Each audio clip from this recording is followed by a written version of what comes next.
And I'd like to dedicate my fight to my great guardian, Cusdamato. And I'm sure he's up there and he's looking and he's talking to all the great fighters and saying his boy did it. They're smiling, that's right.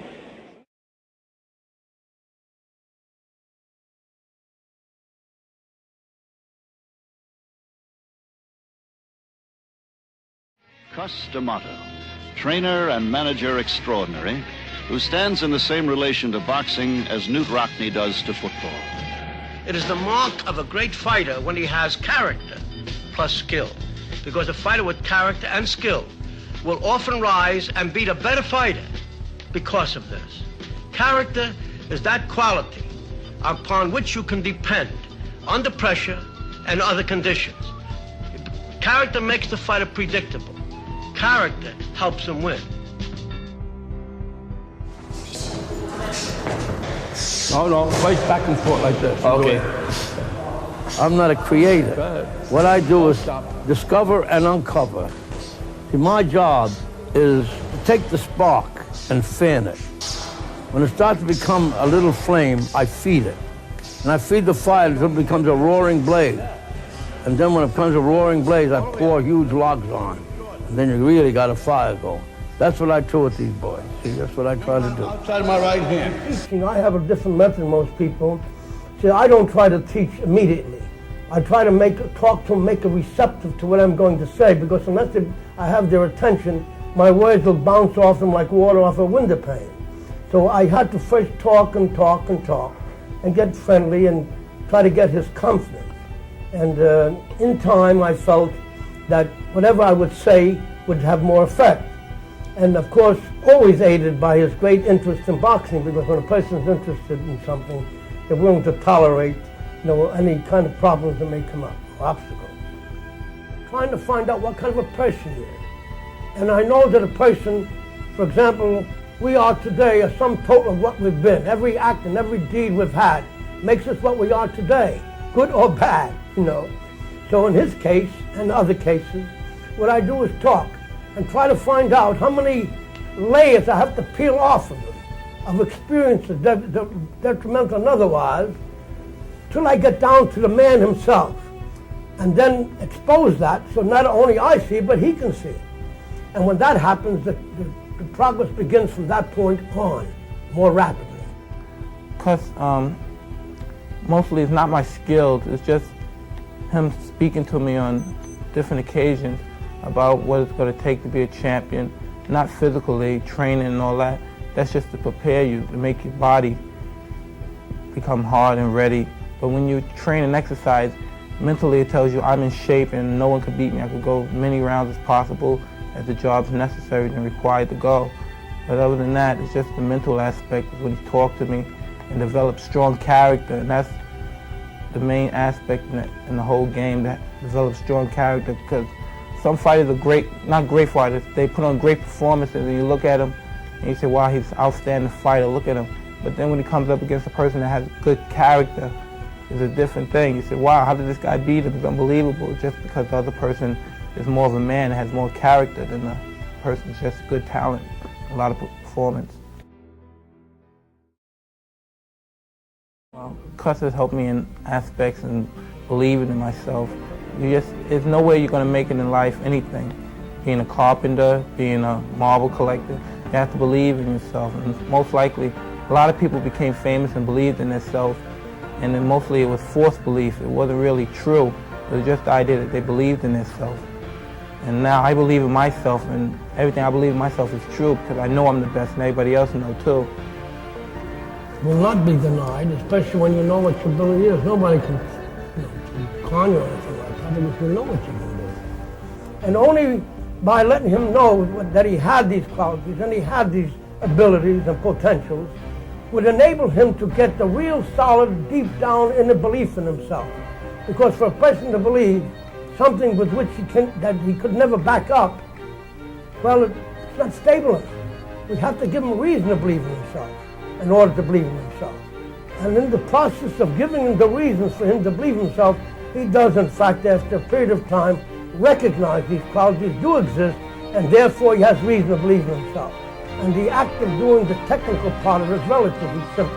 As he brought out so well himself, The ability to apply the discipline, the ability to do what needs to be done, in my opinion, is the definition of a true professional. And not because a man holds a professional license. A man who's able to do what needs to be done, no matter how he feels within, is a professional. He does what needs to be done. And I think that Mike is rapidly approaching that status, that important point, which I consider he must do in order to be the greatest fighter in the world. I like proving it. I like going in there, proving it now that I know it. Before I used to just say it, but I didn't believe it.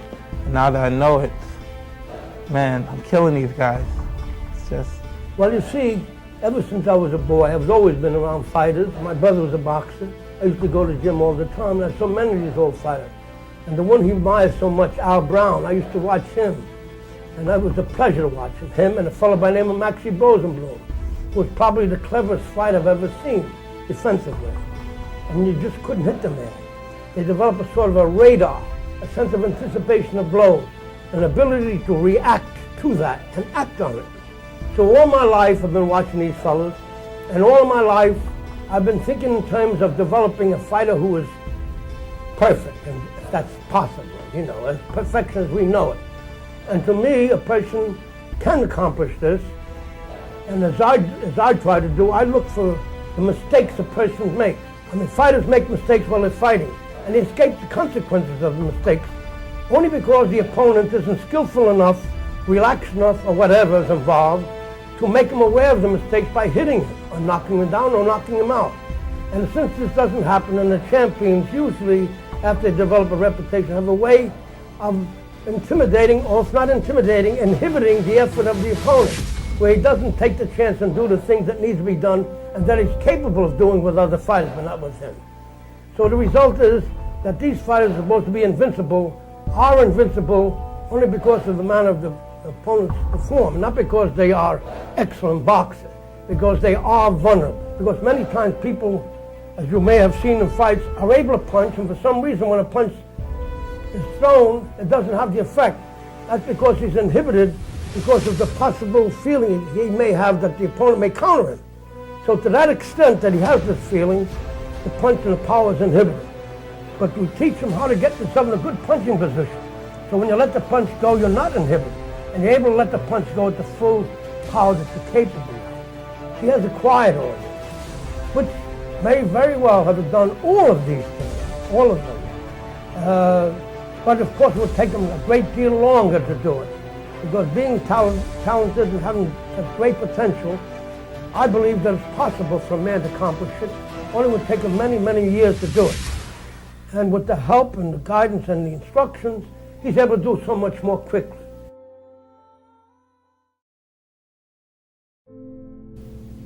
When I grew up, I wasn't a bad kid, but I was mixed up. I was just troublesome.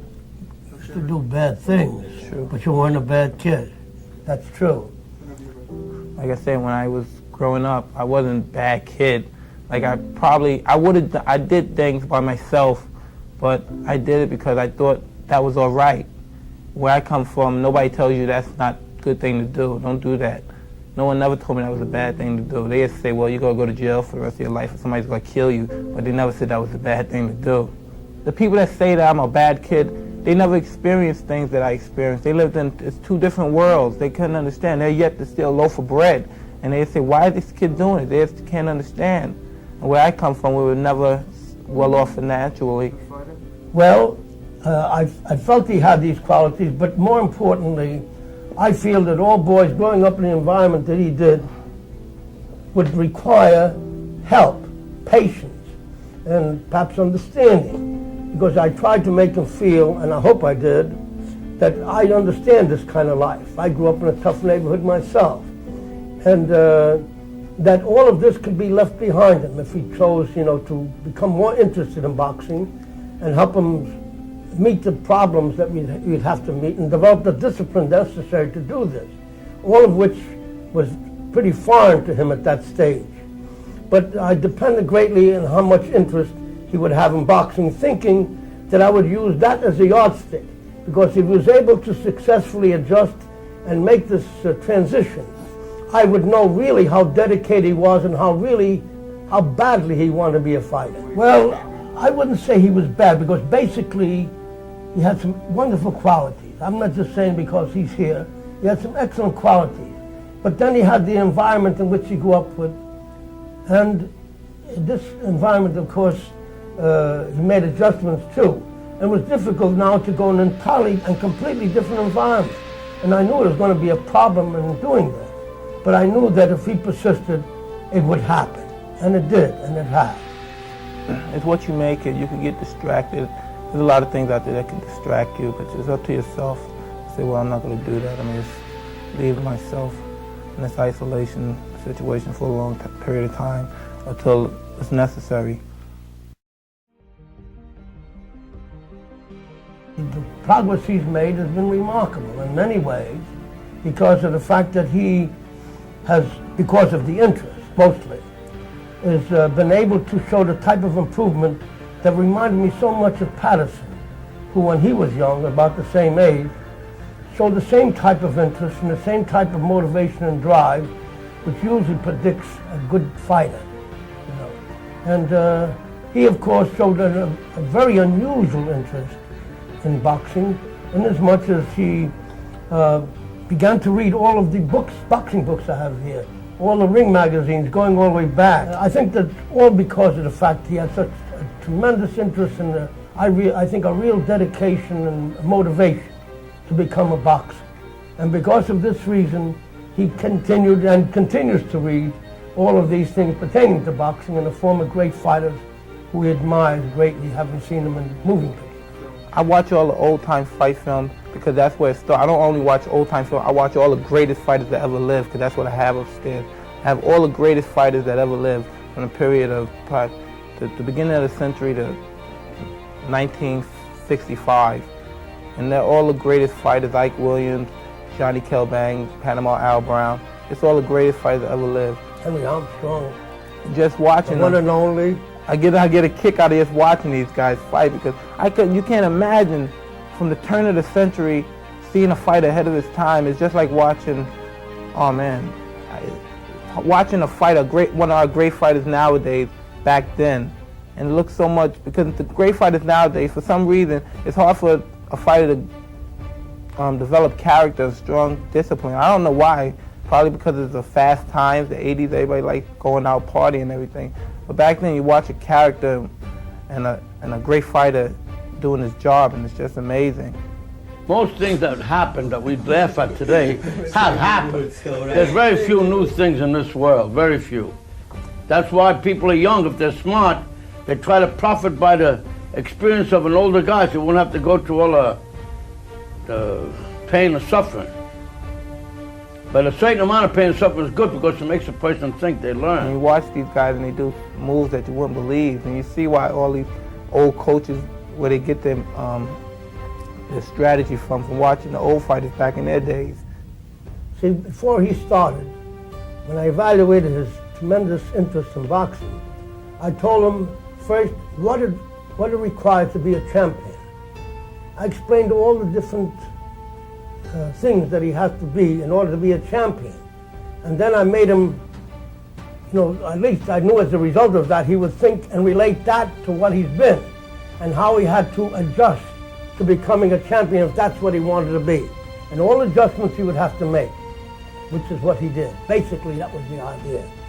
Let him know what it takes to be a champion, and then being aware of it, and being intelligent, and having the qualities that could become a champion, he then decided to make the adjustments slowly but surely. Nevertheless, he's managed to do this himself. And also, the fact that these great fighters of the past, who he admires so much, and I tell them that there's no reason why he can't be even greater than those people. Because if his interest allows, and his will and ambition and his dedication is great, this is very possible. Because no one knows what perfection is until he achieves it. And from that time on, perfection is no longer perfection. You're now going to see beyond what we accept as perfection and be able to recognize a greater performance, a greater talent. Because I don't believe in perfection at all as such, as a continuing factor. It's a relative point where a person, once he reaches it, he then is able to see further ahead than he was able to see before he reached that point. And then he If he has the drive, he becomes what he wants to become because now he sees the possibility of doing it.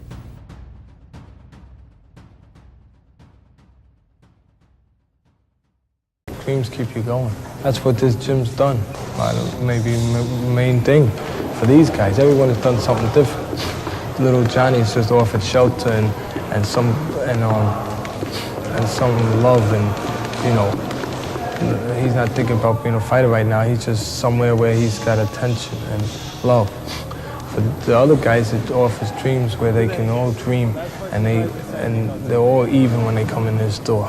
That keeps them going. It gives them something to shoot at. You know, there's a saying, happy those who dream dreams but are willing to pay the price to make the dreams come true. That's why I tell the kids, you dream, you get a picture of what you want, and that keeps you going. Then you got to go work and make it happen. Well, really, I don't call it dreams. That's when you're first starting off. That's just the image. You have the dream to push the motivation. At this particular moment, I just set my mind on just the fighting. I never think of where I'm going now. 10 years from now, people say, well, I just want to be alive 10 years from now. But other than that, I want to just keep fighting because my future is very well. I see a very bright future. And besides everybody else saying, wow, you're $1 million fighter and all this, I know what I am, and that's what counts more than everything because the people don't really know what I go through. I listen to it, but they really don't know what I go through because I just want to be polite. And it's like before, like I said, I would just get very rude with somebody if they said something I didn't agree with. But they don't understand what I go with. They think I'm born this way. They don't know what it took to get this way. Like the training, not the hard training. The boxing's the easy part. When you get in there and fight in the ring, it's easy. That's the vacation. Because when you're here and you have to train, you have to do things over and over till you're sore. Until sometimes, deep in your mind, you say, God, I don't want to do this no more. Then you have to push and say, what are you doing this for? You're not doing this because it's something you have to do. You're doing it because it should be fun to you. Now push it out. Every time you get someone to spar with, even though at that point the fellow may be better, even during the course of the fight, he rises to the occasion and becomes superior to the boxer. This, of course, is a very important quality and one that people with experience recognize as latent potential. The fact he's able to do it, even may do it in a crude manner, and not be able to perhaps have the smoothness. But the quality of a future champion was always there, and I recognized it. To the movements that you're going to be required to do during the course of a fight, so that the body is making these adjustments even when your opponent doesn't make it necessary. So by doing this and acquiring this and getting it down perfectly, and it's unfortunate at this moment that you can't give a demonstration of it, but you would realize how remarkably coordinated he is. He does it with lightning speed. He can strike a blow, and that split second it takes to be at your side. And almost to the complete surprise of his opponent.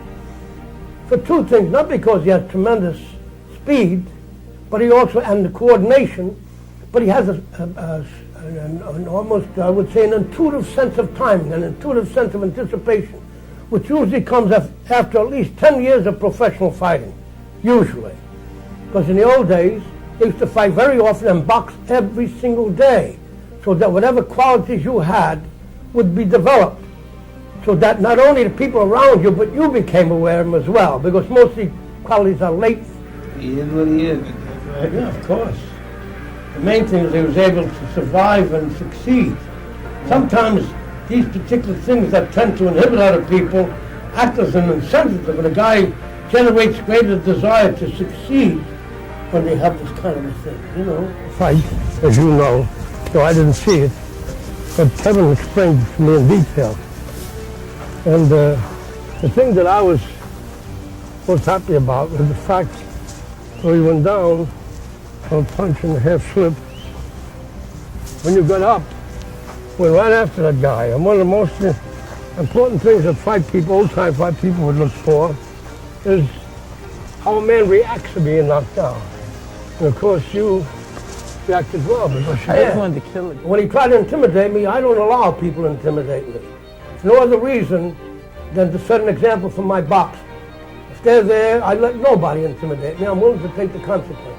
Because you can teach better by setting examples than we do by explaining and talking about it. Well, first, as I said, I never teach until I've spoken to the fighter. I have to first determine his emotional state at the time, get his background, to find out what I have to do, how many layers I have to keep peeling off, so that I get to the core of the person, so that, as I said, he can recognize as well as I what is there. Once I reach that point and he's become receptive, now I can first begin to teach him. What I do, first I talk about fear. To me, fear is the greatest obstacle to learning. And unless one understands fear, he can never learn as quickly as he should. And what I have done by having an understanding of fear and talking to the fighters about it, what I have done is cut the learning time, maybe as much as a half, sometimes more, depending on the individual. Now fear, may I mention that? Fear is like fire. If you learn to control it, you can make it work for you. If you let it get out of control, it can destroy you and everything around you. Or like a snowball on a hill. A snowball on a hill, you can pick it up and do whatever you want with it. But let that snowball roll down the hill, it gets so large if you try to stop it at that point, it'll crush you. So fear is like that. We learn to understand fear. Most people think of fear as something to be ashamed of, something to be really embarrassed about. But I teach these boys that fear is a normal, healthy thing. I often ask them, who is your best friend? Well, they try to name individuals. I tell them, no, your best friend is fear. Nature gave us fear in order to survive. Without fear, we would all die. Just think of how long you would live if you weren't afraid. You'd go out in the street and do something very dangerous and die as a result. Maybe you're in a hurry, you can jump out of the window to get down there quicker, all because you wouldn't be afraid. So nature gave us this fear, and I often give the same example of a deer crossing an open field, and upon approaching the forest, instinct tells him danger is there. And automatically, the desire to live, to survive, comes to play where the adrenal gland injects adrenaline in the bloodstream and enables the body to perform extraordinary feats of agility and strength, where the deer normally would jump 15 or 20 feet. With the adrenaline, the first jump may be 40 or 50 feet, enough to get it away from the immediate danger, and then the natural asset of speed will help them escape and survive. This is a basic way of how fear helps you live, why fear is your best friend. Now, the same thing happens to humans. I'm sure back in the days of the cavemen, where they were dangerous, and life was dangerous. Maybe they lived in the caves and built a fire or something to keep the animals away. But eventually had to go out into the forest and get food. And that person who was able to go out with the club or whatever else he had, carefully go into that forest to avoid and anticipate all possible dangers, and then manage to get food and help his family survive. And the person who failed in the process naturally died. But eventually it would be those who didn't fail, who were able to teach their children, whoever they had to teach, to do the same and benefit their experience. So the cumulative experience enabled them to face the conditions to help them survive. Well, I believe that this fear is what enabled them to do it, the discipline and the control of this fear. Fear lends sharpness to a person. Fear makes you keen and sharp. Without fear, as I said, the things would happen and be too late for you to do anything about it. I also take these boys to step by step as to how they're going to do what they're going to do eventually. When they come to the gym, I have to give them the talk about fear, and I tell them fear is their best friend, that many kids don't even know. I tell them, do you know the difference between being afraid and being yellow, or the difference between a hero and a coward? Well, they give me answers, but they weren't accurate. And I tell them there's no difference between a hero and a coward at all, and how they feel, but it's what they do that makes a difference. That's what makes the difference between a hero and a coward. Now, the people who watch you do what you do, judge you on what you do, not how you feel. If you go out there and you do what you do, and you do it in what people call an heroic manner, they think of you as a hero. And if you do things as a person does that's often referred to as cowardly or whatever, they think of you in that way. But the hero and the coward feels exactly the same. You have to have the discipline to do what a hero does and to keep yourself from doing what the coward does, or the so-called coward. Everybody's a coward, more or less.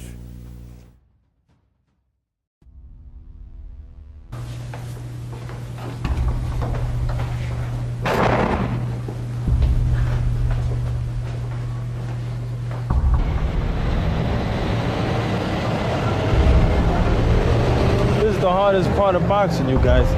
The hardest part is the waiting, right? Isn't that the hardest part? Once you get in there and you box, it's not as hard as the waiting, because when you wait, you start thinking about things. You know what I mean? And you're saying I'm gonna get beat up. No, you don't say that. You have to have confidence, say I'm gonna win. But still, your mind starts to think of things, you know. But you just gotta be, you know, just have enough discipline to just go through it. Be a man. Loosened up your shoulder good? Yeah. All right, feels looser? Then you can start to loosen up a little faster. You can start to shadow box a little, especially when you feel the tension mount. Motion relieves tension.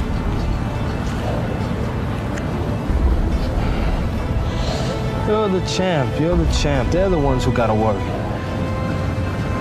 If you weren't nervous, there'd be something wrong with you. That nervous feeling's a sign you're gonna win. A sign you're ready, right? Sign you're ready to win. Just gotta keep it up here and go do it. Everything here is right. Just gotta keep it up here. Think about what you have to do now. Before you can get the guy, you know, where he's able to absorb anything, you gotta get him in a calm frame of mind, which Frankie very rarely is in once the fight starts. So that's what I work on mostly with him. Other people I work on physical things. Frankie I work on mental more. Well, all of them you work on mental, because boxing's about 75% mental. It's not as physical as people think. But with him it's even more so. It's about 95% mental. So I gotta really work on that part all the time, all the time. You have to understand how bad he was when he came. So bad that Don Shaniger said, "You're gonna make a fight out of him? Impossible, impossible." Yeah? Yeah, that's right. So when you get to the point where you're not excited and you're able to, see, that's what you gotta tell yourself. You're completely relaxed. You're able to see everything that's going on. Your sense of anticipation is sharp. And that can't happen unless you're relaxed. Man who's thinking and worrying about getting hit is not going to have a good sense of anticipation. Right. He will, in fact, get hit. And most important, when you get hit, like you get excited. When you get hit, bang, you get excited and your head comes up your hands. When you get hit, that's when you got to be calmest. That's when you got to be calmest, when you get hit. Professional fighter has got to learn how to hit and not get hit, at the same time be exciting. That's what professional boxing is about. You got to be clever, you got to be smart, and not get hit. And when you're able to do this, you're a fighter.